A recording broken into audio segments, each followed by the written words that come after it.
क्योंकि भगवान वही करते हैं जिसमें भगत का हित हो, भगत का कल्याण हो। ये जरूरी नहीं है कि भगवान की उस लीला से आपको सुख ही मिलेगा। कई बार तो दुख की प्राप्ति भी होती है, पर वो दुख भी भगत के लिए धन्य हो जाता है जो दुख भगत को भगवान के चरणों से जोड़े, ठाकुर जी से जोड़े। दुखों की पराकाष्ठा। जीवन में दुखों से घबराए नहीं, यही शिक्षा देती है चंद्रहास की ये दिव्य कथा। किंतु अर्जुन, थोड़ी देर सोच लीजिए, आप इस समय युधिष्ठिर की आज्ञा निभा रहे हो, पालन कर रहे हो। अच्छी तरह जानते हो उधर अश्वमेध यज्ञ चला है और तुम्हें एक बड़ी महत्वपूर्ण जिम्मेदारी दी गई है। और अर्जुन, तुम एक भक्त चरित्र को सुनने की इच्छा रख रहे हो, और जब एक बार भक्त चरित्र आरंभ होता है तो उसमें समय लगता है। तो अर्जुन ने बड़ा सुंदर उत्तर दिया। अर्जुन ने कहा कि हे देवर्षि नारद, अगर एक भगत का सुंदर चरित्र सुनने को मिल जाए, और वो भी मेरे ठाकुर जी के भगत, वो भी मेरे कृष्ण जी के भक्त का, तो ऐसे भक्त चरित्र की कथा पर मैं 100 अश्वमेघ यज्ञ वार सकता हूं। एक की तो बात ही छोड़ दो। बोलिए वृंदावन बिहारी लाल की। अब तो चंद्रहास की कथा सुने बिना कुंतलपुर से नहीं जाऊंगा।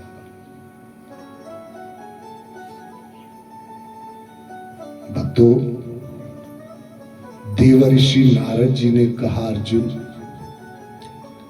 अच्छी बात है, तो अब आसन ग्रहण करके बड़े ध्यान से सुनिएगा चंद्रहास भगत की कथा।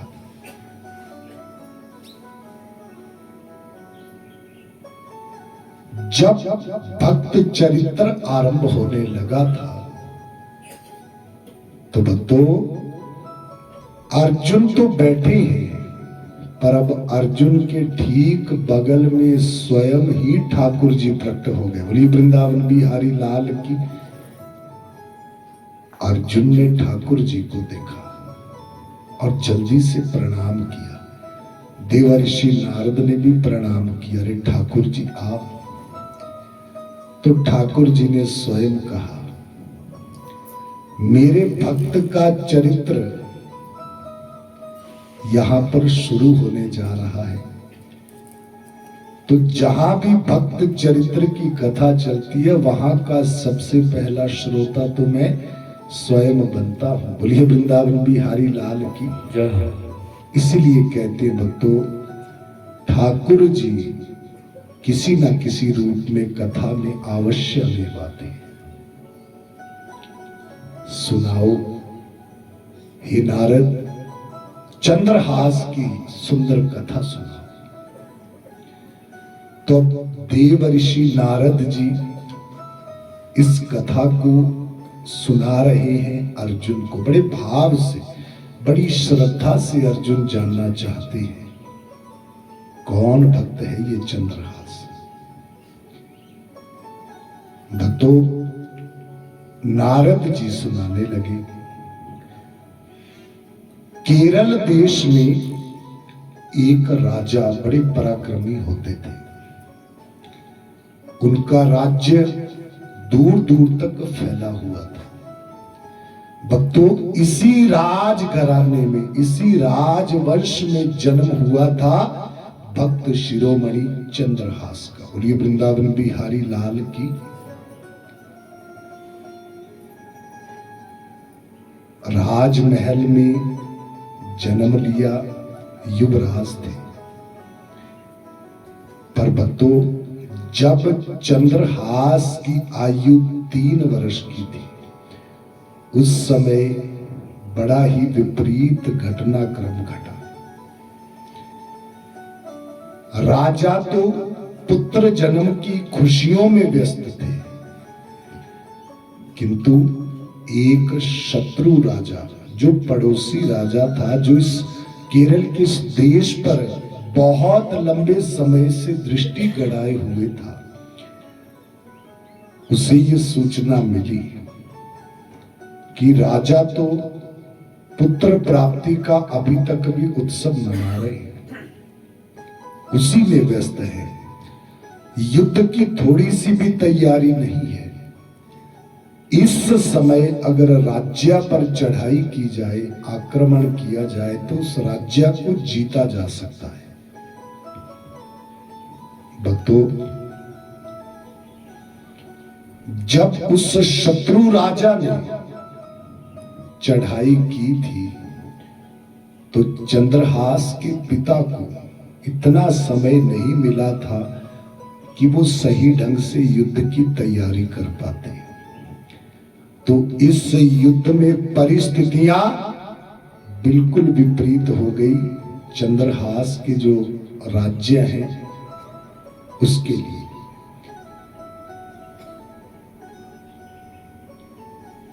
चंद्रहास के पिता बड़ी वीरता के साथ लड़े थे इस युद्ध में, किंतु भक्तों, जो शत्रु राजा था ये इतना चतुर था कि इसने चढ़ाई करने से पहले ही 5-7 राजाओं के साथ संधि कर रखी थी और उन्हें भी कोई ना कोई लालच देकर के अपनी और अपने पक्ष में कर लिया था। कहने का भाव, उस युद्ध में भक्तों बड़ा ही भयंकर रूप तब लिया जब नगरी के मुख्य राजा ही युद्ध में मारे गए। अर्थात 3 वर्ष की आयु में चंद्रहास के पिता उस युद्ध में मारे गए। हाहाकार मच गया। जब राजा नहीं रहे तो सेना भी अपने अपने प्राण बचाने के लिए जहां तहां भागने लगी या फिर शत्रु राजा की शरण लेने लगी। पर वो क्रूर शत्रु राजा, उसने स्पष्ट रूप से कहा कि जो सैनिक शरण में आ रहा है उसे भले ही छोड़ दो, पर राजघराने का कोई भी सदस्य जीवित नहीं बचना चाहिए, तभी इस राज्य पर पूरी तरह से अधिकार हो सकता है। क्योंकि भक्तों, इस शत्रु राजा को पहले से ही गुप्तचरों ने बता रखा था कि इस नगरी के राजा का केवल मात्र एक पुत्र है और है भी छोटा सा। अगर तुमने उसे मार दिया राजा के बाद, तो ये राज्य फिर आपका हो गया, फिर इसे कोई नहीं रोक सकता, इसकी सत्ता आपकी होने से। भक्तों, महाराज मारे गए, तो जो चंद्रहास की मां है, महारानी, ये बड़ी व्याकुल है। राजा मारे गए हैं, नेत्रों से अश्रुधारा बह रही है। अपने स्वामी के जाने की पीड़ा तो है ही, पर भक्तों उससे भी बहुत बड़ी चिंता है चंद्रहास की, जिसकी आयु केवल 3 वर्ष है, जिसने अभी तक जीवन में कुछ देखा भी नहीं, पर संकट इतना बड़ा आ गया है। हर तरफ राजा के सैनिक केवल युवराज को ढूंढ रहे हैं। युवराज बचना नहीं चाहिए। महारानी के लिए ये बड़ा संकट का समय है। मां की ममता बच्चों के लिए कैसी होती है ये कहने की आवश्यकता नहीं है, पृथ्वी से भी भारी मानी गई है। चंद्रहास की मां जानती है कि अब उनके पास ज्यादा समय नहीं है, क्योंकि वो राजवंश से है। शत्रु राजा के हत्थे चढ़ने से तो अच्छा है उससे पहले अपने आप अपने शरीर को समाप्त कर देना, पर वो भी करें तो कैसे करें? चंद्रहास। वहीं पर महारानी की मति रुकी हुई है। भक्तों, महारानी को अब एक ही युक्ति दिखी है, अगर काम कर जाए। महारानी ने तुरंत चंद्रहास की दाई मां को बुलाया, जो बच्चों की देखभाल इत्यादि करते हैं उसे दाई मां कहते हैं, जो एक दासी थी। बुलाया और कहा कि हे दाई मां, परिस्थितियां तुमसे छिपी नहीं है। महाराज स्वर्ग सिधार चुके हैं। शत्रु राजा केवल युवराज को ढूंढ रहे हैं। मेरे पास भी अब ज्यादा समय नहीं है, बस चंद्रहास की चिंता है। हे मेरी सखी, कुछ ऐसा कर जिससे चंद्रहास बच जाए। तुम्हें जो भी करना पड़े चंद्रहास की रक्षा के लिए वो करो, पर कैसे भी मेरे लाल को बचा लो शत्रु राजा से।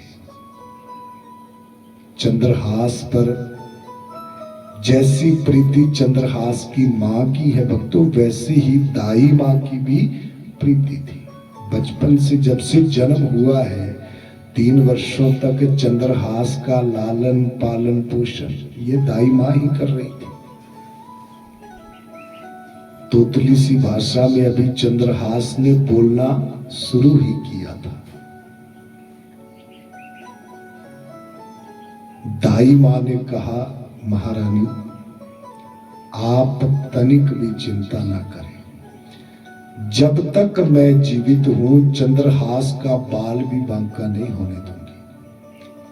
हां, फिर भी अगर मैं पकड़ी गई तो वचन देती हूं, चंद्रहास पर संकट तब आएगा जब उसकी दाई मां नहीं रहेगी। बोलिए वृंदावन बिहारी लाल की।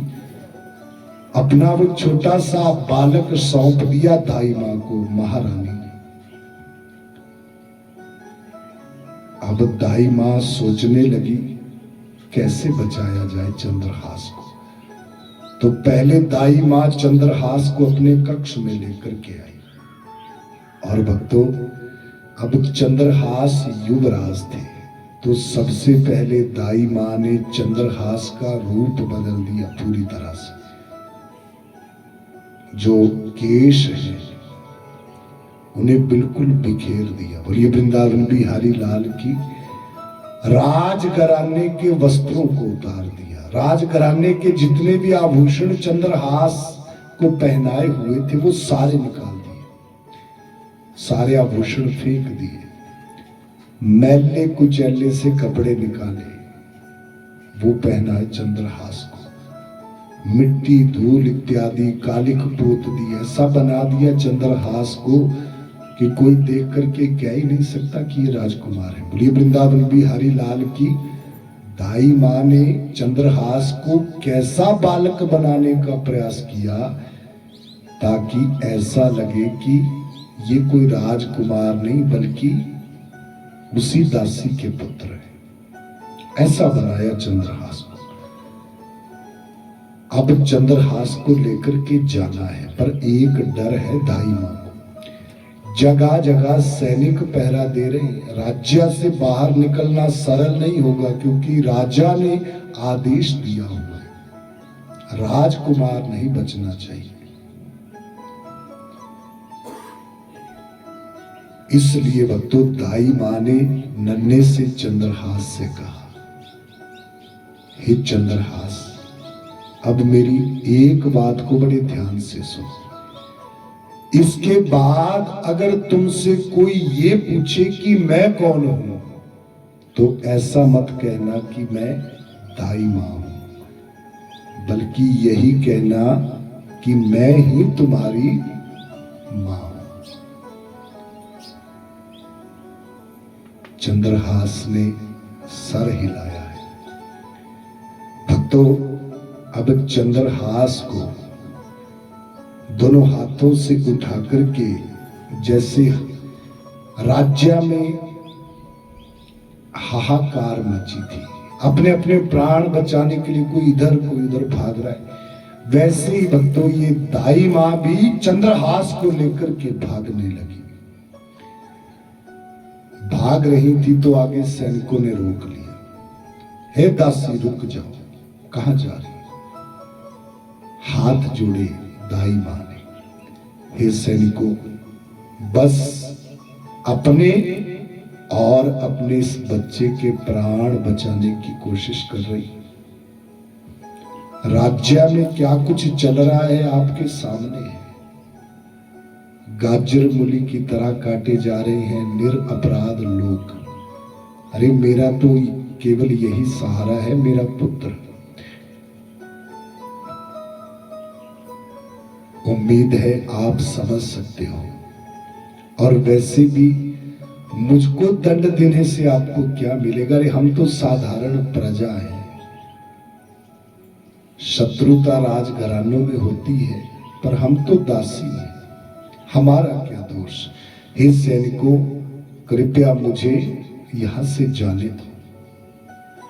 सैनिकों ने उस बालक की तरफ देखा, चंद्रहास की तरफ। जब उसकी तरफ देखा, मैले कुचैले से वस्त्र है, सिर के केस खुले हुए हैं, कालिक इत्यादि ऐसे लगा रखी है। बोलिए, सैनिकों ने उस बालक की तरफ देखा,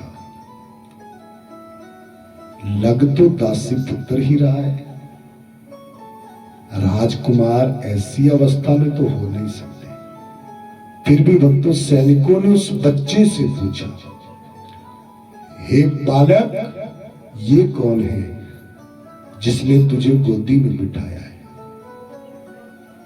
नन्हे से चंद्रहास ने कहा, ये मेरी मां है। बोलिए वृंदावन बिहारी लाल की। जब चंद्रहास ने ये बात कही भक्तों, तो सैनिकों को विश्वास हो गया, ये नन्हा सा बालक झूठ नहीं कह सकता, ये कोई दासी पुत्र ही है। और भला इसने हमारा क्या बिगाड़ रखा है? मां का प्रयास है अपने बच्चे को बचाना। तो सैनिकों ने कहा, अच्छा दासी, ऐसा कर, यहां से जल्दी से निकल जा। इस राज्य में अब दूसरी बार मत आना। भक्तों, 3 वर्ष की आयु में चंद्रहास की रक्षा की दाई मां।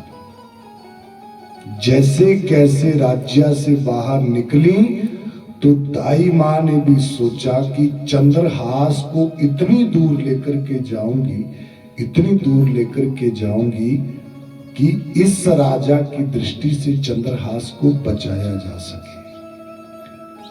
अन्यथा ये राजा चंद्रहास को छोड़ने वाला नहीं है। तो दाई मां नन्हे से चंद्रहास को लेकर के चलती रही। और भक्तों, दक्षिण केरल से चल करके दाई मां उत्तर भारत तक पैदल आई थी। जब दाई मां उत्तर भारत में ग्वालियर के पास जो कुंतलपुर है वहां पहुंची, तो सोचा कि अब यहीं पर चंद्रहास का पालन पोषण करना चाहिए। तो कुंतलपुर के जो मुखिया राजा हैं, जिनके अधीन बहुत सारी रियासतें भी आती थी, भक्तों, उस कुंतलपुर राजा के जो महामंत्री की पदवी पर बैठे थे, उनका नाम था दृष्ट बुद्धि। दाई मां दृष्ट बुद्धि के पास आई और कहा कि हे मंत्री जी, मैं एक दासी हूं, बड़े दूर से चल करके आई हूं, प्रार्थना करती हूं, यहां विदेश में मेरा कोई भी जानने वाला नहीं है, कोई ना तो आश्रय स्थान है, छोटा सा मेरा बच्चा है, इसका पालन पोषण करने की जिम्मेदारी भी है, पर कोई साधन नहीं है। आप अगर कृपा करें और मुझे महलों में कोई छोटा मोटा काम दिलवा दे तो मेरा और मेरे पुत्र का गुजारा चल सकता है। दृष्ट बुद्धि ने चंद्रहास की तरफ देखा, मैले कुचैले से वस्त्रों में चंद्रहास, और कहा कि हे दासी, क्या तुम महलों का कार्य कर सकती हो? जी मंत्री जी, क्यों नहीं, मैंने पहले भी यही तो कार्य किया है और सेवा धर्म के कार्य में बड़ी कुशल थी ये दासी। दृष्ट बुद्धि ने बस थोड़ी सी परीक्षा ली और देखा कि हर तरह से ये दाई जो है वो दासी का कार्य जानती है, तो उसे महलों में कोई छोटा मोटा कार्य दृष्ट बुद्धि ने दिलवा दिया था, जिससे भक्तों दाई मां ने एक छोटा सा आश्रय स्थान अपने और चंद्रहास के लिए लिया और महलों में सेवा करके जो कुछ भी ये दासी कमाती थी उससे अपना और चंद्रहास का भरण पोषण करने लगी। समय चंद्रहास के लिए बड़ा विपरीत है। देखिए, भक्ति का मार्ग भी भक्तों सरल नहीं होता, बड़ा जटिल होता है। आपने ध्रुव की कथा सुनी होगी, कितनी मुश्किलें आई, सौतेली माता ने कटु वचन कहे, तो वो ध्रुव जो उतानपाद के वंशज और एक तरह से उत्तराधिकारी भी थे, क्योंकि बड़ी रानी के पुत्र थे, पर भक्तों भाग्य कुछ और था, भाग्य में कुछ और लिखा था। उसी ध्रुव ने पहले वन वन की ठोकरें भी खाई, पर कई बार ये ठोकरें, अब ध्रुव जी ने वो ठोकरें नहीं खाई होती तो आज कौन ध्रुव का नाम लेता। और ये वृंदावन बिहारी लाल की, इसीलिए कहता हूं भगवान वही करते हैं भक्तों जिसमें भगत का हित छिपा होता है। हम तो केवल अपना स्वार्थ देख करके ही भगवान से मांगते हैं, भगवान ये दे दे, भगवान वो दे दो, पर भगवान वही देंगे जिसमें केवल भगत का सुख ही नहीं छिपा है, कल्याण भी छिपा है। ये है भगवान की सत्ता, ये है ठाकुर जी की कृपा। बोलिए वृंदावन बिहारी।